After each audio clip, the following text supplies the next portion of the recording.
Olá, queridas irmãs, queridos irmãos. Começamos mais um programa Espírito da Letra, analisando a obra do Espírito André Luiz através da mediunidade de Francisco Cândido Xavier. Nós estamos muito felizes por você estar acompanhando este livro sensacional, esta obra-prima que fala sobre cada um de nós, o livro Ação e Reação. É o 9º livro que estamos lendo e comentando.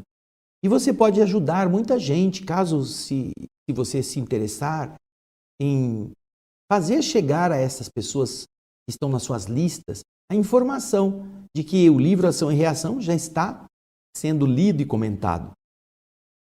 Os nossos canais de transmissão, sejam os da TV, sejam os do YouTube, são outras fontes que você pode também informar aqueles que você conhece.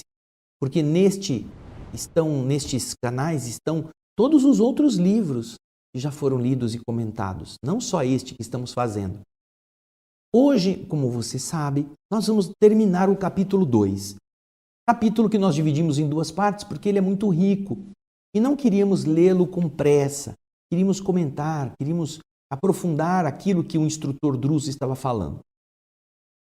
No programa anterior, na semana passada, nós vimos que ele estava terminando a sua alocução a um grupo dos 200 doentes em condições menos ruins da instituição, que já estavam mais serenos, que já eram capazes de entender.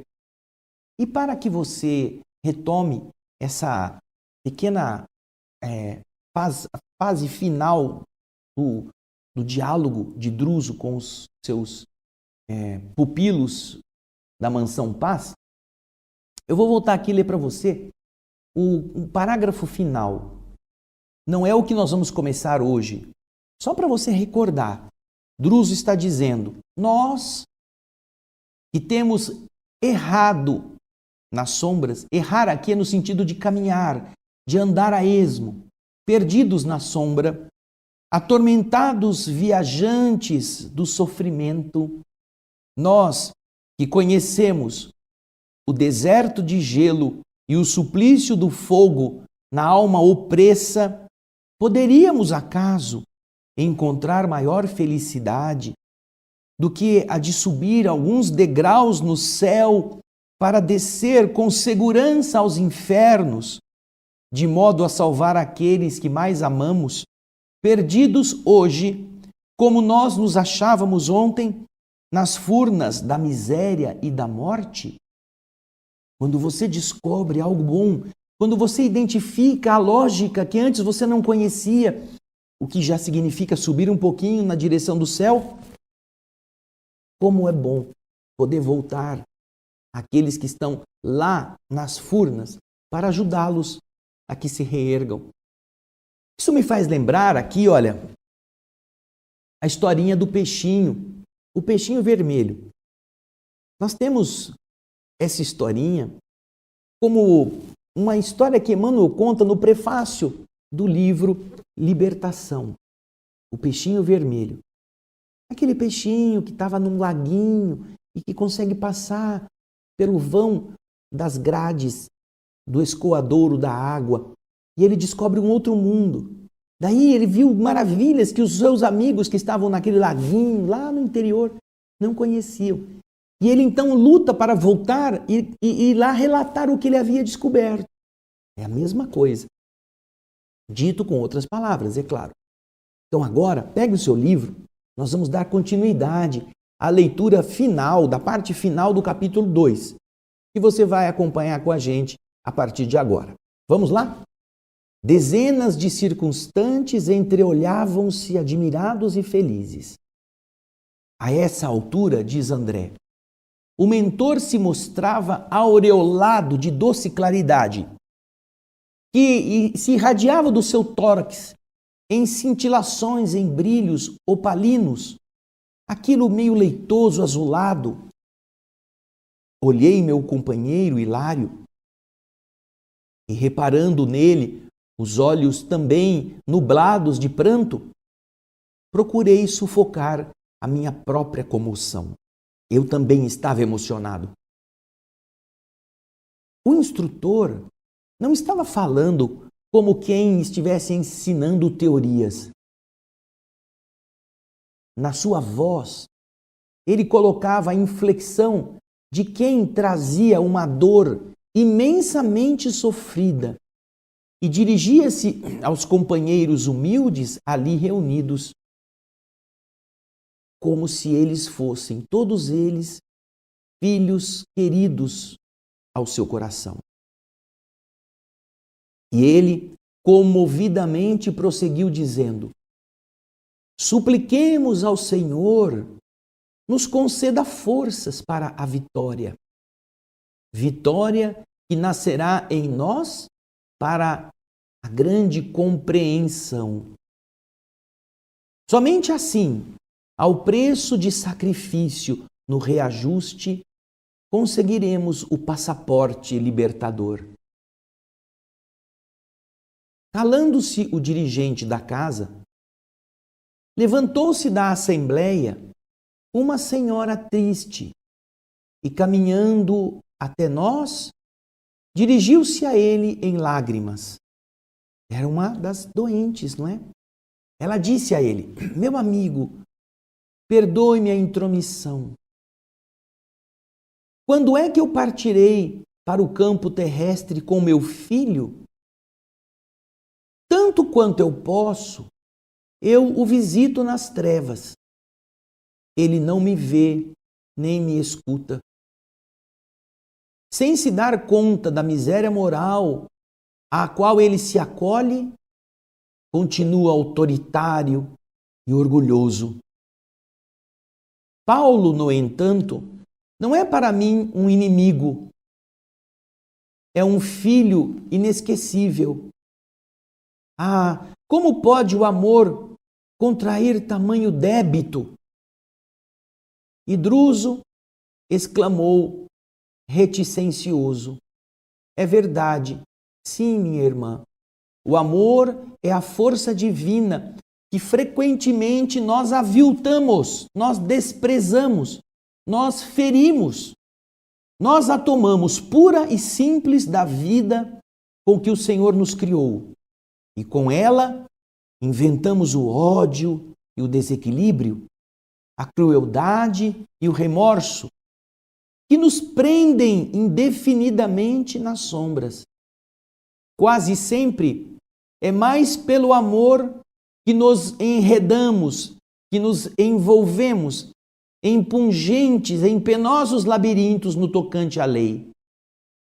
Amor mal interpretado, amor mal conduzido. E como se ele voltasse de uma rápida fuga, de uma rápida empreitada ao seu mundo interior, Druso acendeu um novo brilho no olhar, afagou as mãos da torturada mulher e anunciou: nós esperamos que você possa reunir-se em breve ao seu rapaz na valiosa empresa, na valiosa tarefa do resgate. Pelos informes de que dispomos, ele não se demorará nas inibições em que ainda se encontra. Tenhamos serenidade e confiança. Enquanto a pobrezinha se retirava com um sorriso de paciência, o instrutor conversou conosco ponderando: a nossa irmã possui excelentes qualidades morais, mas não soube orientar o sentimento materno para com o filho que está nas sombras. Inoculou nele ideias de superioridade doentia, que cristalizaram-se na mente do rapaz, favorecendo ele os acessos de rebeldia e de brutalidade, transformando-se em um tiranete social. O infeliz foi fisgado sem perceber ao pântano tenebroso, em seguida à morte do corpo. E a desventurada mãe, sentindo-se responsável pela sementeira de enganos que lhe arruinou a vida, hoje se esforça por resgatá-lo, por reavê-lo. E Hilário, com interesse, quis saber: e ela vai conseguir semelhante propósito? E o nosso instrutor amigo disse: não podemos ter dúvida disso. Mas como? Perguntou Hilário. Nossa amiga, respondeu o instrutor, que amoleceu a fibra da responsabilidade moral no excesso de reconforto ao filho, voltará à reencarnação em um ambiente muito pobre, paupérrimo, recebendo ali, quando novamente for uma mulher jovem, então desprotegida, o filho que ela própria complicou nas antigas fantasias de mulher fútil e rica. Vai ser então, na carência de recursos econômicos, que ela encontrará inspiração de heroísmo e coragem, regenerando-lhe a visão da vida e purificando-lhe as energias na forja, naquele forno que derrete os metais, na forja da dificuldade e do sofrimento. E então, Hilário pergunta novamente: e eles dois vão conseguir vencer essa difícil tentativa? Tendo que explicar a ele o instrutor dizendo: a vitória, Hilário, é a felicidade que todos lhes desejamos. Mas e se eles perderem na batalha que eles projetaram? Se não forem fortes para conseguir chegar ao fim positivamente? Bom, por certo, depois de uma expressiva entonação da voz, eles vão regressar em piores condições aos precipícios que nos circundam aqui. E depois de um sorriso triste, Druso acrescentou: cada um de nós, os espíritos endividados, ao renascermos na carne, cada um de nós transporta consigo para o ambiente dos homens uma réstia, um feixe do céu que sonha conquistar e o vasto manto do inferno que plasmou para si mesmo. Quando não temos força suficiente para seguir ao encontro do céu, que nos confere oportunidades de elevação até ele, retornamos ao inferno que nos fascina à retaguarda. Nosso anfitrião ia continuar explicando, porém, um velhinho cambaleante veio até nós e lhe disse humildemente: ai, meu instrutor, estou cansado de trabalhar nos tropeços daqui, nas dificuldades daqui. Há 20 anos carrego doentes loucos e revoltados para este asilo. 20 anos, hein? Quando é que eu vou ter de novo meu corpo na terra para descansar no esquecimento da carne aos pés dos meus? Que interessante, não é? Ele está trabalhando. O povo fala assim: eu quero morrer para descansar. Quero morrer. Esse velhinho queria nascer para descansar. Porque fazia 20 anos que ele era um dos trabalhadores da instituição que vivia indo buscar espíritos dementados para serem asilados ali quando lhe chegava o momento. E ele, depois de 20 anos de serviço, estava querendo um pouco de sossego, não é? Quando é que eu vou poder reencarnar para descansar junto, graças ao esquecimento que a carne vai me produzir, junto daqueles que eu amo? Então Druso afagou a cabeça do velhinho e respondeu comovido: não desfaleça, meu amigo. Console-se. Também nós, faz muitos anos, estamos presos a esta casa por imposições de nosso dever. Sirvamos com alegria. O dia de nossa mudança será determinado pelo Senhor, não por alguém que esteja aqui, não é? É o Senhor que diz. E se você voltar lá no primeiro capítulo, o instrutor conta, neste começo do livro, ele conta que faz mais de 50 anos que ele está ali, albergado. Ele fala sobre a sua vida pessoal, como é que ele voltou, né, das regiões inferiores para ser ali, ser admitido. Há 50 anos sucessivos estou nesse refúgio de socorro, de oração e de esperança, diz lá no capítulo 1. Faz 50 anos que ele está ali, saindo de padioleiro para ajudante da limpeza, até chegar à direção. Imagina, o velhinho faz 20 anos que está carregando por lá e para cá e já está querendo sossego.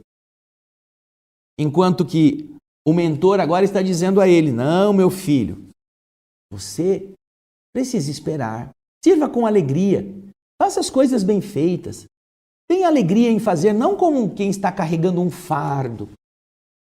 De verdade, Deus é que vai dizer quando chegará o momento da nossa mudança. É o Senhor que vai dizer isto. E todos nós temos que aprender a ser fiéis naquilo que temos que fazer. Depois de ter ouvido isto, não é? O ancião calou-se, com os olhos tristes. Logo após, o orientador fez soar uma pequena campainha e a assembleia se colocou à vontade para conversarem livremente. Um moço, de expressão simpática, aproximou-se de nós e, depois de nos saudar afetuosamente, observou inquieto. Instrutor, ouvindo-lhe a palavra educativa e ardente, fico pensando nos enigmas da memória. Por que este esquecimento para cá da morte física? Se eu tive outras existências antes da última, cujos erros agora eu procuro reparar, por que motivo não me lembro delas? Antes de partir para o campo físico, nessa romagem, nessa viagem que me fixou o nome pelo qual hoje eu respondo, o da última vida física, eu devo ter deixado bons amigos na vida espiritual. Assim como alguém que, viajando na terra de um continente para o outro, comumente deixa no cais afeições queridas que não o esquecem. Como justificar essa amnésia, esse esquecimento, que não me permite recordar os companheiros que eu devo ter à distância? Olha que pergunta interessante, não é? Olha aqui, você que está pensando sobre isso, você já deve ter pensado nisso. Mesmo não tendo morrido ainda, né? Mesmo estando encarnado. Quando o espírito desencarna, será que ele vai recobrar de imediato todos os laços do passado? Todas as vidas passadas? Será que ele vai conseguir de imediato, no estalar de dedo, se recordar? E é verdade o que esse moço está dizendo. Ele deve ter tido outros pais, outros filhos, outros amigos e inúmeras existências, mas ele não se lembra. Como explicar isso? Da mesma maneira que aqui na Terra nós temos o limite pelo corpo físico, pelo cérebro mais denso e pela necessidade de não recordarmos com lucidez todas as coisas para que nós possamos conviver de novo com nossos antigos adversários e fazer diferente do que havíamos feito. Aqui na Terra, o esquecimento é uma terapia, é um remédio. Mas e no plano espiritual? Já não tem mais o corpo? Como explicar isto? Pergunta o rapaz. Eu gostaria de conhecer, de lembrar os meus antigos amigos. Além destes da última existência, nos que eu errei, nos caminhos errados que eu trilhei, eu gostaria de saber onde estão os meus outros companheiros. É interessante, não é mesmo? Vamos ver o que um instrutor responde para ele. Vamos lá. Bem, ponderou o instrutor sabiamente, os espíritos que na vida física cumprem os seus deveres com exatidão, retomam pacificamente os domínios da memória.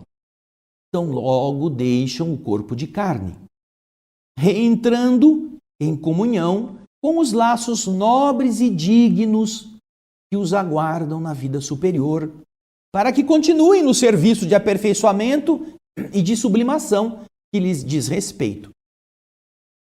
Porém, para nós, e aí o instrutor se coloca, não é? Consciências intranquilas. A morte no corpo físico não significa libertação. Nós perdemos o carro orgânico, mas prosseguimos amarrados ao pelourinho.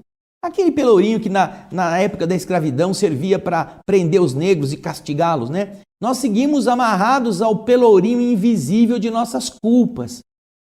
E a culpa, meu amigo, é sempre uma faixa de sombra que nos prejudica a visão, que nos eclipsa a visão.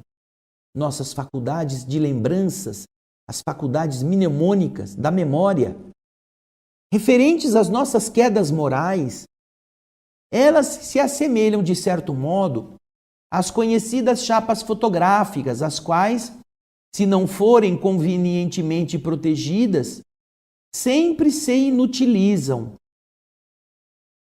O mentor fez breve pausa em suas considerações e continuou. Imaginemos a mente como sendo um lago.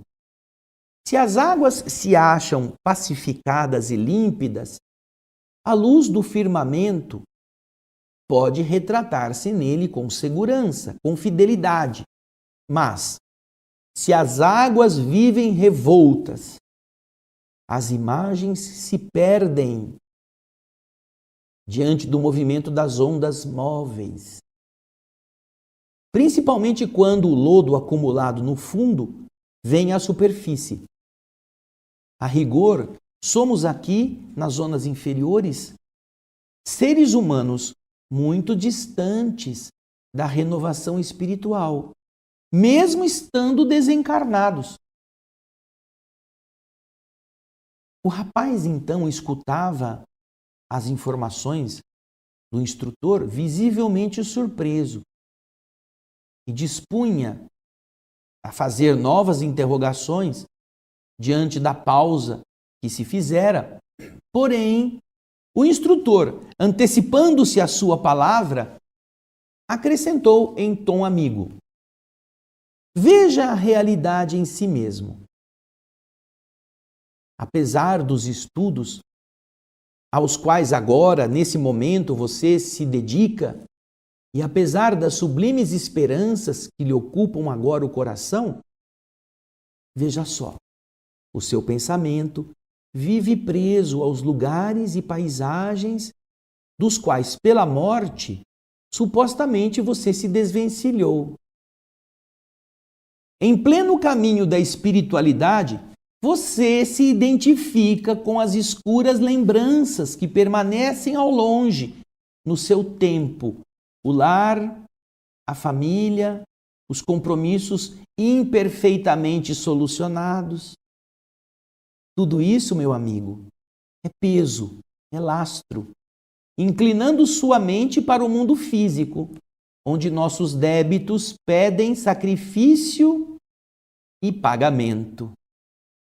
E assim, muito tocado, o rapaz respondeu: ai, é verdade, disse o moço. Porém, o instrutor prosseguiu: debaixo da hipnose, nossa memória pode regredir e recuperar-se por alguns momentos, quando nós nos levamos a esses estados usando a hipnose. Isso, porém, é um fenômeno de compulsão, de imposição. E em tudo convém satisfazer a sabedoria da natureza. Libertemos o espelho da mente que jaz sob a lama do arrependimento, do remorso e da culpa. E esse espelho divino refletirá o sol com todo o esplendor de sua pureza. É a mente que está contaminada. Vamos libertar isto. Druso ia continuar, mas a chegada de um colaborador impeliu-nos à conclusão do assunto. E aqui nós terminamos o capítulo 2 e nos preparamos para o terceiro capítulo, que vem a ser a intervenção na memória. A intervenção na memória. Vamos depois falar sobre isso. Mas aqui nós vamos ver algumas coisas interessantes. Depois de ter explicado com toda clareza no capítulo 2 que acabamos de ler, Nós vimos que a preleção do ministro ou do instrutor foi seguida por algumas interrupções. Primeiro de uma velhinha, que vem falar do filho. Olha só que interessante. Ela diz: instrutor, me perdoe a intromissão. Quando é que eu vou partir para a terra para ajudar meu filho?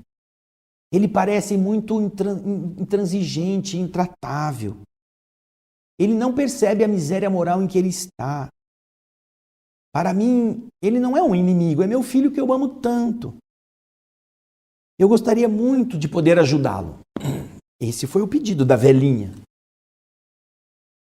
Mas veja só, até ali, até nesse ambiente onde as coisas estão sendo nítidas, a velhinha não pede as coisas como deve. Já notou isso? Porque o que aconteceu? O filho está sofrendo. Ele está padecendo. Mas não é porque ele é mau. O filho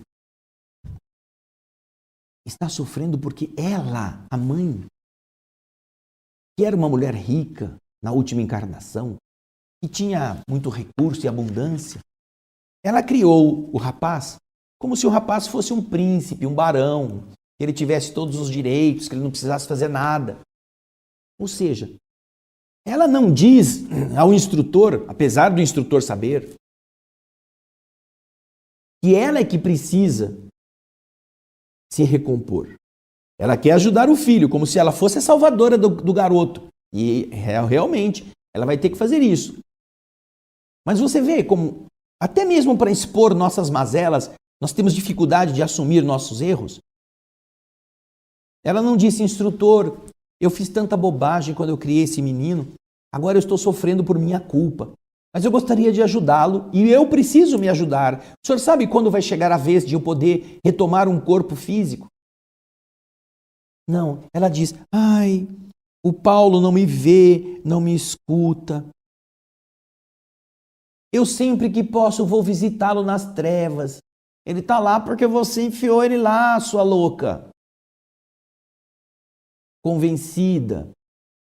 Essa mulher que na terra, como estão cheias de homens e mulheres assim, achando que são mais importantes do que os outros porque têm abundância de dinheiro, de conforto. E não se preocupa com a espiritualidade, não se preocupa com os valores da alma. Depois passam por isso. E como é que ela vai ter que resgatar isso? Porque aí ele conta. Depois que ela se afasta, veja o que ele disse. Porque ninguém consegue esconder a verdade. Sim, respondeu ele reticencioso para a mulher. Sim. O amor é a força divina que nós frequentemente aviltamos. Olha aí o conselho dele, tá vendo? Ele está jogando diretamente na cara da mulher o que é que ela fez. Nós tomamos o amor de forma pura e simples da vida com que o Senhor nos criou. Deus nos criou esta vida amorosa. E com ela, inventamos o ódio e o desequilíbrio, a crueldade e o remorso, que certamente nos prendem indefinidamente nas sombras. Nós estamos nas sombras porque nós aviltamos o amor. Quase sempre é mais pelo amor que nos enredamos em pungentes labirintos no tocante à lei. É o amor mal entendido, o amor mal interpretado, mal conduzido. Esperamos, disse ele para a mulher, que você possa se reunir em breve ao seu rapaz, na valiosa ação de resgate. Por aquilo que nós estamos observando nele, ele não vai demorar muito tempo nesses limites, nessas limitações em que ele ainda está. Vamos ter serenidade e confiança, diz o ministro, ou o instrutor, aliás. Aí a moça fica assim, né? A senhorinha fica agradecida. Aí ela se afasta, aí ele conta a história. Porque, se o instrutor não fosse um pouquinho fofoqueiro, se ele não gostasse de contar o que está acontecendo, na verdade, não é fofoca por maldade, é para a gente aprender. Se ele não contasse para o André Luiz e para o Hilário quem que era aquela velhinha, a gente não ia saber. A gente acha, nossa, coitadinha dessa mãe que quer tanto salvar seu filhinho. Ai, por que que ela está assim? E por que que o instrutor falou assim, tão duro com ela? Oh. Olha o que ele vai contar para nós agora nos bastidores. Vamos voltar ao texto aí. Ó. Nossa irmã possui excelentes qualidades morais, mas ela não soube orientar o sentimento materno para com o filho, que agora está nas sombras. Ela inoculou no seu filho ideias de uma superioridade doentia que ficaram cristalizadas na mente do moço, favorecendo os seus acessos de rebeldia e de brutalidade. Eu sou bom, eu sou o melhor, todo mundo é meu empregado, ninguém sabe fazer nada, é tudo uns burros. É, violência, convencimento, nariz empinado. Você se lembra que nós comentamos, e principalmente isso foi comentado no programa anterior, que o aluno tem que ser bom aluno em todas as matérias? Que não adianta ser um excelente aluno de biologia e um péssimo aluno em matemática. Ele vai ser reprovado.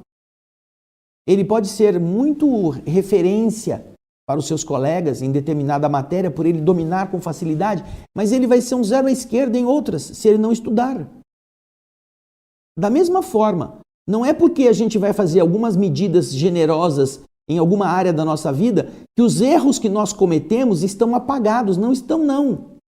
Essa senhorinha, volta o texto para a gente. Esta senhorinha, ele diz, essa irmã, o slide anterior, ela possui excelentes qualidades morais. Ah, ela é uma boa pessoa. Bom, quer dizer, não sei se é tão boa assim, porque ela está lá, né, na Mansão Paz, num lugar que lá não é lá muito elevado. Mas ela possui excelentes qualidades morais. Mas ela errou na maneira de tratar o seu filho. E graças a ela o garoto acabou nas sombras também, numa situação ainda pior do que ela está agora. Repleto de rebeldia, de brutalidade.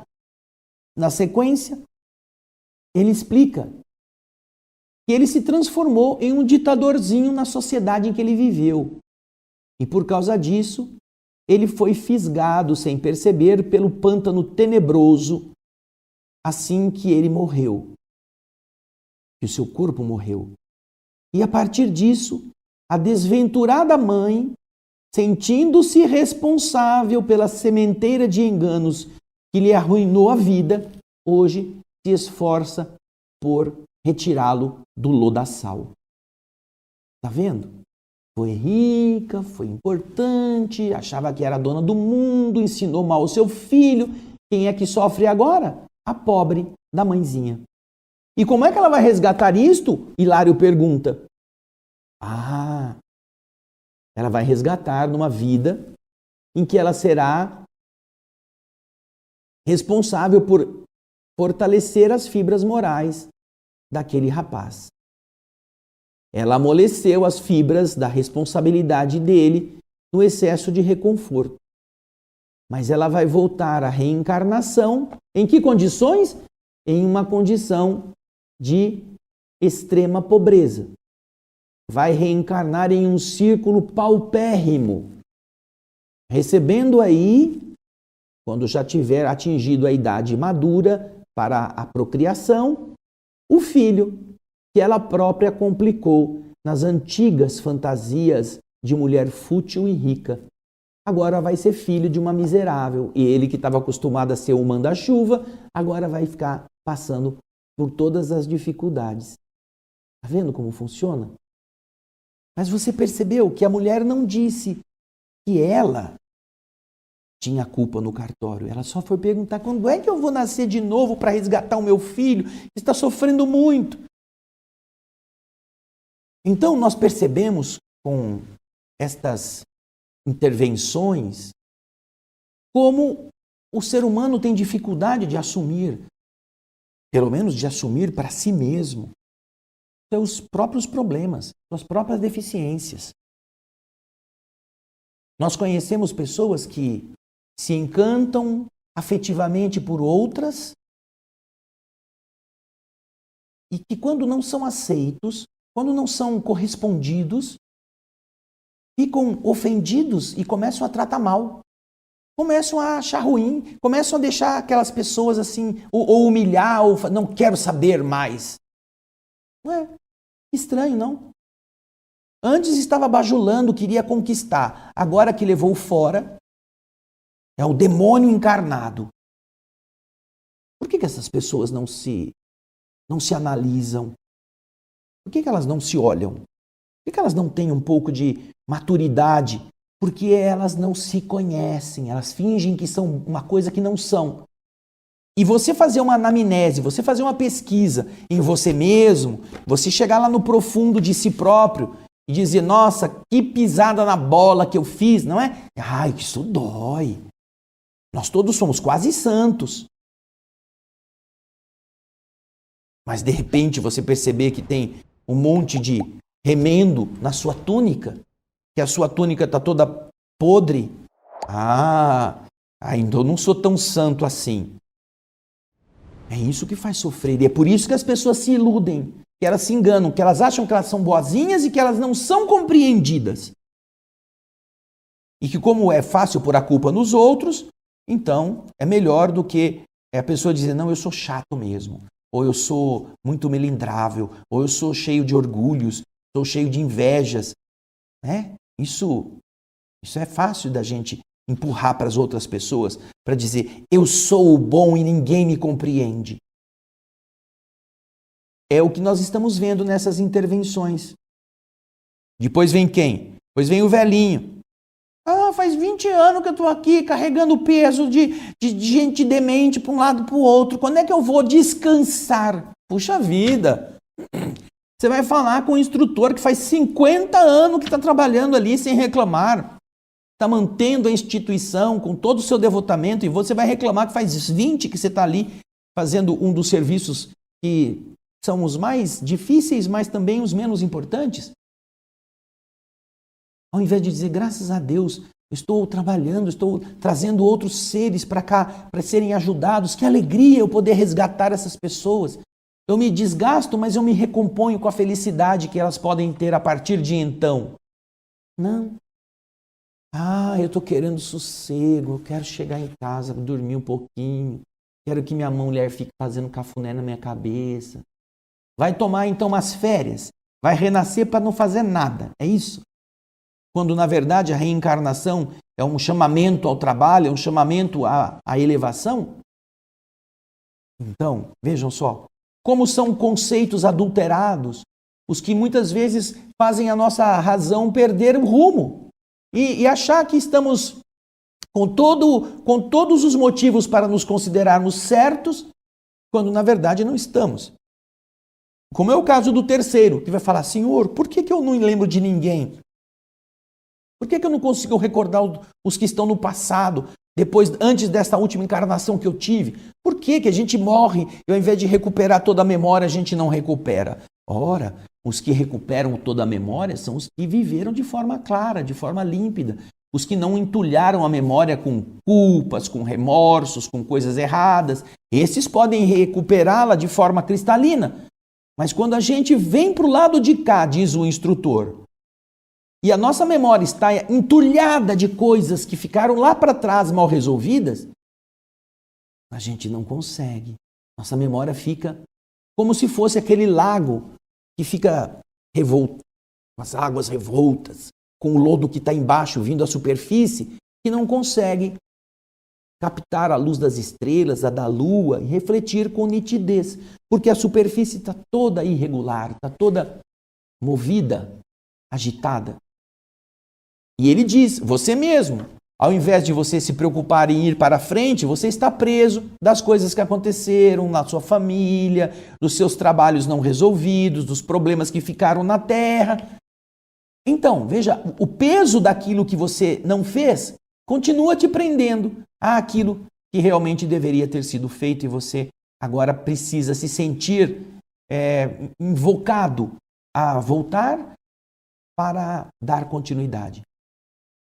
Isso dificulta a memória, a recuperar aquilo que você já foi. E o moço, todo compungido, diz: não, é verdade isso mesmo. Estas são lições que servem para todos nós.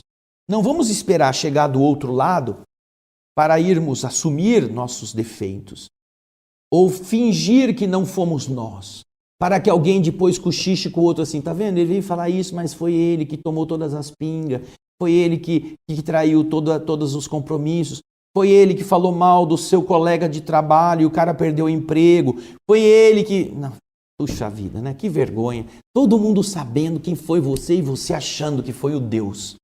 Vamos parar com isso antes, vamos começar a fazer as coisas direito, vamos ser autênticos conosco mesmo. Vamos parar de interpretar a atitude dos outros como se fosse uma ofensa para nós, quando na verdade é a nossa falta de comportamento correto que representa uma ofensa para a lei do universo. E assim nós teremos menos decepções quando a gente chegar do outro lado. Bacana, não? Um capítulo maravilhoso que deve fazer um peso na nossa consciência ao avaliarmos aquilo que nós temos sido e como temos vivido.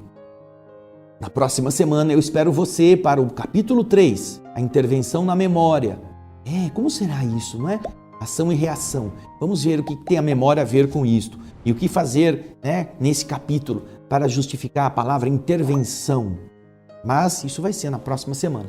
Obrigado pelas suas palavras, pelos seus e-mails. Compartilhe o nosso programa, envie para os seus amigos, fale para eles: você está perdendo o livro Ação e Reação, já está no capítulo, indo para o capítulo 3. Entra lá e assiste, sem falar dos outros 8 livros, todos eles de graça, no nosso canal do Espiritismo, ou melhor, do Espírito da Letra. Eu espero você na próxima semana. Leia já o capítulo antes e a gente vai se encontrar aqui com André Luiz, Druso e Hilário, nos ensinando muita coisa. Obrigado pelo seu carinho, pela sua audiência. Até o próximo programa, o Espírito da Letra, e muita paz.